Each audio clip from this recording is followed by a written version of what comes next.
Gilbo here with Nick Tasso. First day back from the All-Star break. You had a very exciting trip. You went and saw Planet of the Apes.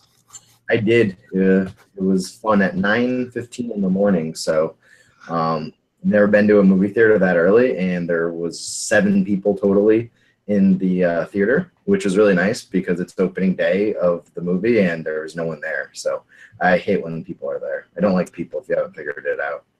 So out of 10, what do you give it for people that go to the movies? It's I'd probably say 8.5, 9. I mean, it was a good story. It's hard to really talk about it without giving up too much of the plot. But it was very interesting, and again, it was a good story. The action wasn't as much as you would think for a movie that begins with the word war. But overall, the ending really was pretty good for action-wise. So, I mean, it kind of pays up at the end. And it was a really good movie. I'm a huge fan, so, I mean, I can't really knock it. How many more are there going to be? Well, see, that's why I can't talk about that, because it kind of ties in with the finale sort of this one. And this was a trilogy, and, I mean, you can read the reviews online if you'd like to be spoiled, or listen to the director and his thoughts on it, and it being its own separate trilogy. So I'm just going to leave it there. But eventually, once Matt Reeves, the director, is done with Batman, hopefully, he said he wants to do more. All right. Well, now the stuff we can talk about. Looking at stacking tonight, I mean, 15 games, first slate back from the All-Star break. This is always a good spot to kind of jump on some guys, jump on some teams that struggle in the first half and kind of hope that we're getting around. Yeah, I think the Cubs are one of those teams you and I are both looking at to kind of pick things up. This is definitely an offense that's just going to be one that I continue to target still in good spots. And really all those lefties, they're healthy. They got Zobrist back. They got Hayward back. Schwarber's back, called up, obviously. And then now they're going to Camden Yards, which is a great place to hit. Yeah, absolutely. There's a team that really struggled against righties basically all year so far.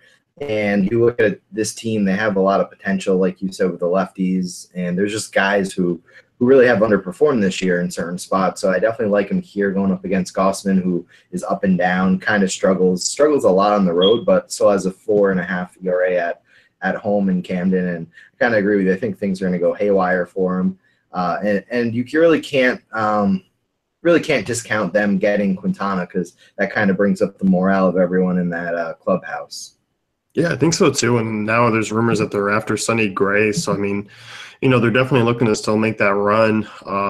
The offense has really been the issue. I know some of the rotation guys have struggled a little bit, but it's kind of weird. This team's been really boom or bust because you still look at the lefties. I mean, everyone but Zobrist here. You got Rizzo, Happ, Schwarber, Bryant, all have ISOs over 200 against righties. So, still that power, good place to hit. I think they're moderately priced. I mean, Ian Happ's a little bit expensive on DraftKings, 4,800, but outside of really Rizzo, Bryant, I mean, you have Schwarber, Zobrist, Hayward, who are pretty cheap.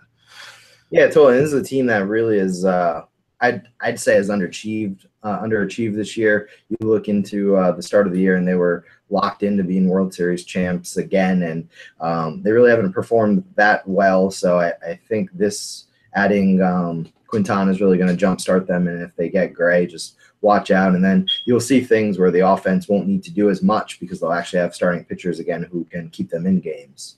Yeah, I agree. So I think both you and I mean, Cubs should start to pick things up here. That lineup is still good enough to kind of get rolling and be a top 10 offense the rest of the way. Yeah, and Gossman too is he's so home run prone, and he's struggled with his control this year. So I know he's been off for the All-Star break, but I still think he reverts to his old self. Yeah, I'm with you there. I know he had a couple of decent starts before the break, but for the most part, I mean, 376 WOBA to lefties is very notable. 355 to righties as well.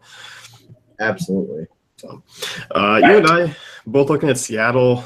This is a team that's just completely underpriced. I think they're easy to stack tonight. I definitely think they're going to be popular on the road, in Chicago against James Shields, who really struggles with lefties, 425 WOBA, over a 50% fly ball rate. And then given the fact that they're facing, 3 lefties, and then also when those right-handers too are Gene Segura and Nelson Cruz, this is a dangerous front 5. Yeah, it's funny looking at Shields' numbers, how he's just not been dominant, but he has really good numbers against righties this year. Still troubles with the home runs against righties, so I still think Cruz is in play and even Segura is in play. But like you said, look at Cano, who has actually really good numbers against Shields in his career too. And even Seager, I wouldn't mind throwing in there. Just whatever lineup they throw out with the lefties, you kind of have to lock them in. Yeah, you look at Cano, 4,200 on DraftKings, 32 on FanDuel. It's really underpriced. Seager's 33, 25 on FanDuel. Yeah, as you mentioned, I mean, their numbers off Shields. They've both Seager and Cano combined for 8 homers, and they're both hitting over 400 against Shields in their career. Yeah, and Shields really has been pretty bad all year as well. He's had 1 or 2 good starts, but other than that, he hasn't been. He's been 2016 Shields like basically. Yeah, so Seattle's going to be a popular one, but I think they're one that you definitely want to get some exposure to. Yep, and then we had one more that was all the same. This has never happened. All 3 of our stacks that we are going for are the same, correct? I know. I don't think so. I mean, I think 2 at the most. We've never came on all 3 and just were like, bam, 3, here we go, all the same. Yeah. So, but last one's the Nats. You have a good amount of lefties in that lineup and some righties who can do some damage, and you have Adelman, who he's just really bad, and I think they're going to hit him pretty hard. Yeah, I'm with you. I mean, I know Trey Turner's out of the lineup. I know Ryan Zimmerman's slowed down a bit, but yeah, as you said, this is still a lineup that's dangerous. Every member of the stack outside of Goodwin has over 350 WOBA and over 200 ISO against righties. Edelman, 356 WOBA to righties, 327 to lefties, over 200 ISO allowed to both sides. And then you just get the ballpark there. That's just, incredible place to hit. It's been a top 5 ballpark this year in terms of scoring. Reds bullpen's pretty subpar, so Nationals should be another one where you can fit them in tonight. I mean, I know they're a little bit expensive, but pricing on pitching is not bad.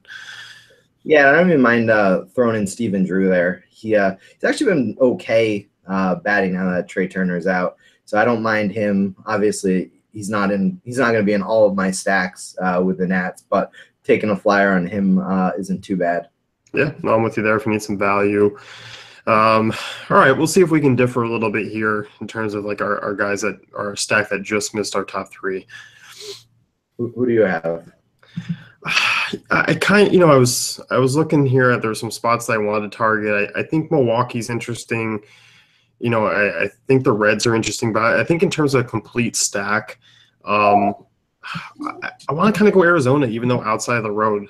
There's no real numbers against Dickey. I think that's the wild card part of it, but got Pollock back. I just think Pollock, Peralta, Goldschmidt, Lamb is a really intriguing front 4 as usual. Absolutely. I can't disagree with you there. And you look at Dickey, and obviously knuckleballers sometimes struggle against same right-handed hitters, and they have some good ones in there like Goldschmidt and, like you said, Pollock. So I like that. My one that just missed it would be the Dodgers. I think there's a lot of potential there, even though Straley has had a good year so far. But I still think that he's been a fraud, and I think he's eventually going to regress, and this is one of those teams that might hit him hard. Jeez, fraud. Strong language here. I try. do you not remember Dan Fraley last year and the year before? Yeah, I do. I feel like he's been better, but I don't know. He's been much better. I don't think it's true. But then again, last time I said it wasn't true about a guy who's pitching well was Alex Wood, and we've seen how good he's been. So. I didn't want to bring it up, so I'm glad you brought it up. It's okay. He's struggling in an all-star game, so. Ari Dickey, he's not allowed more than 1 earned run in each of his last 4 starts. Good for him. It's kind of scary. But then there's that big 8 right before it, and that's kind of what I'm after. Yeah, he's had those games where they've been really bad, but he has been on a good stretch, so who knows? I know. It's boom or bust, so that's going to wrap it up here. You can head over to DaveFantasyCafe.com, check out our great tools and content.